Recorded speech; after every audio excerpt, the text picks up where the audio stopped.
Students, इस video में हम हाइपर कॉन्जुगेशन के बारे में पढ़ेंगे। हाइपर कॉन्जुगेशन ऐसे ऑर्गेनिक कंपाउंड्स में देखने को मिलता है जिसमें sp2 कार्बन से एक sp3 कार्बन जुड़ा होता है और उस पर कम से कम एक हाइड्रोजन एटम्स प्रेजेंट होता है। इस हाइड्रोजन एटम को हम अल्फा हाइड्रोजन कहते हैं। हाइपर कॉन्जुगेशन में कार्बन हाइड्रोजन के बीच बने सिग्मा बॉन्ड के ऑर्बिटल्स sp2 कार्बन के p ऑर्बिटल से ओवरलैप करते हैं, या फिर कहें sp2 कार्बन के p ऑर्बिटल से ओवरलैप कर जाते हैं और हमें एक sp3 p ओवरलैपिंग देखने को मिलती है। इस ओवरलैपिंग के बाद हमें कुछ ऐसा कंपाउंड मिलता है जिसमें कार्बन की हाइब्रिडाइजेशंस कुछ इस तरह से चेंज हो जाती है और कार्बन हाइड्रोजन के बीच का बॉन्ड टूटकर हमें एक फ्री H+ आयन देता है।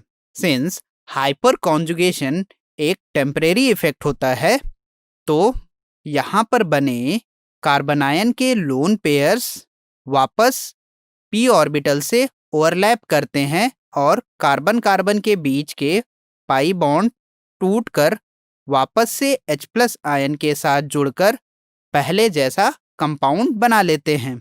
तो इस पूरे प्रोसेस को ही हम हाइपर कॉन्जुगेशन कहते हैं, जिसमें अल्फा हाइड्रोजन और कार्बन के बीच के इलेक्ट्रॉन्स शिफ्ट होकर sp2 कार्बन के साथ बॉन्ड बना लेते हैं और जब ऐसा होता है तो एक शॉर्ट टाइम पीरियड के लिए कार्बन हाइड्रोजन के बीच में कोई बॉन्ड नहीं होता है। इसीलिए हाइपर कॉन्जुगेशन एक तरह से रेजोनेंस होता है जिसमें कार्बन हाइड्रोजन के सिग्मा बॉन्ड के इलेक्ट्रॉन्स पार्टिसिपेट करते हैं। इसीलिए हाइपर कॉन्जुगेशन को सिग्मा बॉन्ड रेजोनेंस भी कहा जाता है।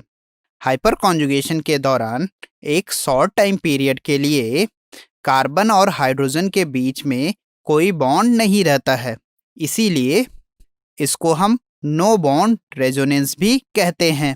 इस इफेक्ट के बारे में नेथन और बेकर नाम के साइंटिस्ट ने बताया था, इसीलिए हाइपर कॉन्जुगेशन इफेक्ट को हम बेकर नेथन इफेक्ट भी कहते हैं। तो हाइपर कॉन्जुगेशन के दौरान कार्बन हाइड्रोजन बॉन्ड के सिग्मा इलेक्ट्रॉन्स p ऑर्बिटल के साथ ओवरलैप कर जाते हैं, या फिर कहें sp3 p ओवरलैपिंग होती है। तो अल्फा पोजीशन पर जितने ज़्यादा हाइड्रोजन अवेलेबल होंगे, या फिर कहें कंपाउंड में जितने ज़्यादा अल्फा हाइड्रोजन्स होंगे, उतने ज़्यादा हाइपर कॉन्जुगेटिव स्ट्रक्चर्स बनेंगे और हाइपर कॉन्जुगेशन का इफेक्ट उतना ज़्यादा होगा। हाइपर कॉन्जुगेशन को हम कार्बोकैटायंस में भी देख सकते हैं। यदि हम कार्बोकैटायन को देखें तो कार्बोकैटायन में कार्बन की हाइब्रिडाइजेशन sp2 होती है और इस कार्बोकैटायन में कार्बन एक sp3 कार्बन से जुड़ा हुआ है और उसके पास एक हाइड्रोजन भी है, या फिर कहें कंपाउंड में अल्फा हाइड्रोजन भी प्रेजेंट है। तो अल्फा हाइड्रोजन और कार्बन के बीच के इलेक्ट्रॉन्स शिफ्ट होकर कुछ ऐसा हाइपर कॉन्जुगेटिव स्ट्रक्चर फॉर्म करेंगे। तो कुछ इस तरह से कार्बोकैटायंस में हाइपर कॉन्जुगेशन होता है। चलिए अब हम बात करते हैं हाइपर कॉन्जुगेशंस के एप्लीकेशंस की। हाइपर कॉन्जुगेशन के बेसिस पर हम कार्बोकैटायंस की स्टेबिलिटी को भी डिटरमिन कर सकते हैं। जैसा कि हमने अभी देखा कि हाइपर कॉन्जुगेशन में कार्बोकैटायन पर इलेक्ट्रॉन्स की डेफिशिएंसी कम होती है और हमने पहले ही पढ़ रखा है कि कार्बोकैटायन की स्टेबिलिटी इलेक्ट्रॉन डेफिशिएंसी के इन्वर्सली प्रोपोर्शनल होती है।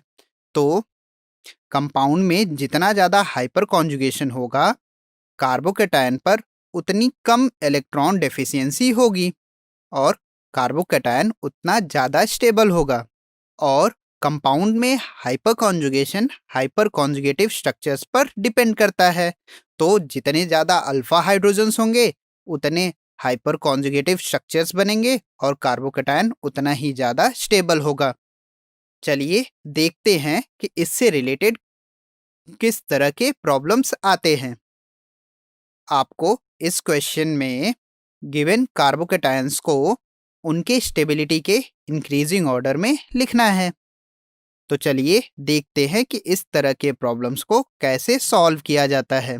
तो अगर हम फर्स्ट कार्बोकेटायन में नंबर ऑफ अल्फा हाइड्रोजन्स पता करें तो वह 0 होगा, क्योंकि इस कार्बोकेटायन में कार्बन sp3 कार्बन से जुड़ा ही नहीं है, तो यहाँ पर कोई अल्फा हाइड्रोजन्स नहीं होंगे।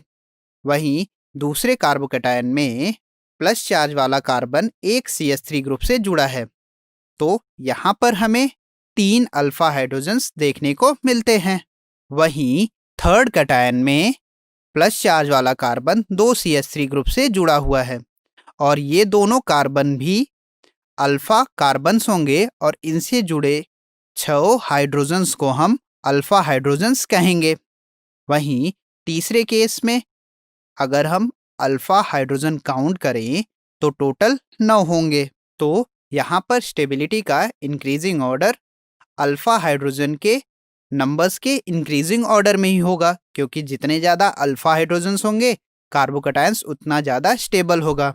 तो मिथाइल कैटायन सबसे कम स्टेबल होगा, फिर इथाइल कैटायन स्टेबल होगा, फिर आइसोप्रोपाइल कैटायन स्टेबल होगा और सबसे ज़्यादा स्टेबल टर्सरी ब्यूटाइल कैटायन होगा, क्योंकि इसके पास 9 अल्फा हाइड्रोजन्स हैं।